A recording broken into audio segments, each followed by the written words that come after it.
Moving on a bit into psychiatry, why do you think so many people are prescribed behavioural drugs, even though a lot of the research done shows these drugs are not as good as they're saying? So there's a lot of it's inconclusive.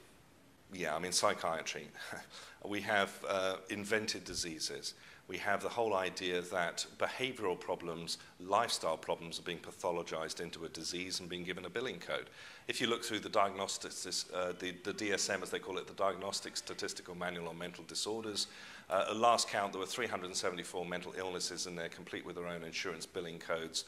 They will include things like lottery stress disorder, chronic tax anxiety syndrome, organic caffeine mental disorder, for which you can be given drugs.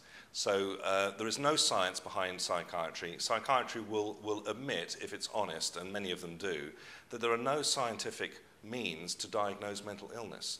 And the problem, actually, to be fair to the medical profession, is that they are looking at health. They're looking at your body and my body in a biochemical light. And we are not biochemical beings only, we are biophysical beings. And so there's a whole realm of science that is simply not being addressed. For instance, can your thoughts affect your biochemistry? Of course they can, and all the studies show that. And yet this is simply not being taken into consideration. So they don't have the whole picture by any means. And by the way, this is the reason why we've made some amazing advances in healthcare. Who would argue? Infant survivability at birth, A&E trauma medicine, God forbid you get smashed up on the A38 and have to put you back together again. Brilliant. Pain management, brilliant. Prosthesis, brilliant. Disease, pathetic, because they're not trained in nutrition. And the vast majority of these illnesses that we're combating are what we call metabolic illnesses. And let's remember that a lot of these metabolic illnesses will don the apparel of a mental complaint.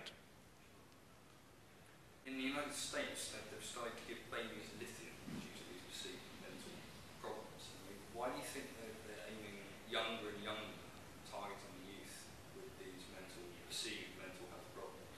Well, money. Quite simply, if they can persuade mum and dad that their kid is in some way behaving in an aberrant fashion, then the parents can be persuaded to dose their kids up for life.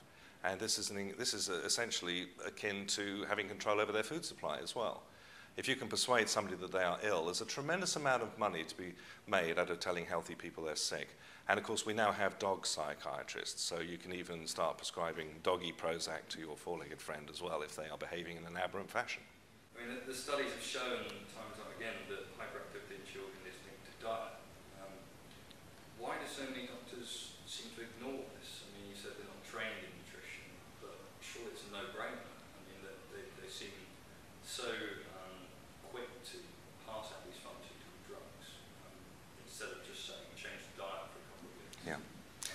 Many doctors do. It's not really as cut and dried as that. I mean, certainly in my experience, doctors are not evil or wicked people. I work with hundreds of them around the world. And I'll tell you something about doctors. They did not go into medicine not to heal people. But what we have here are some very honest and well-meaning men and women who want to help, who are trained in institutions funded by the drug industry. And so it's more than their job's worth to go against that credo. For instance, if they give you the coveted MD, and then you go against the faith, you'll be hauled up before the GMC faster than the ferret up your trouser leg, and they will bring the Darth Vader brigade to bear on you. So MDs need to toe the party line.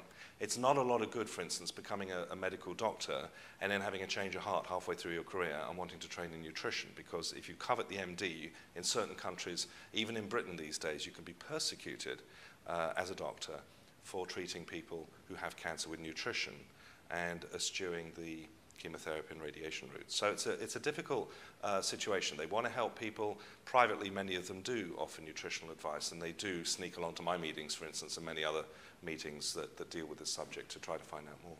Sure. Just quickly, I know you're short of time, the fluoridating of the water, the excuse used by authorities is to help dental care. That's been proven by several studies now to be false. Can you just your comments on why they're doing this fluoridation? Yeah, fluoridation is, again, an immense wrong turn. And many people are pushing fluoridation with the best of intentions, but you can be sincere and sincerely wrong. The big problem with fluoridation is the studies, the original studies that the whole concept is based on, were found to be fraudulent.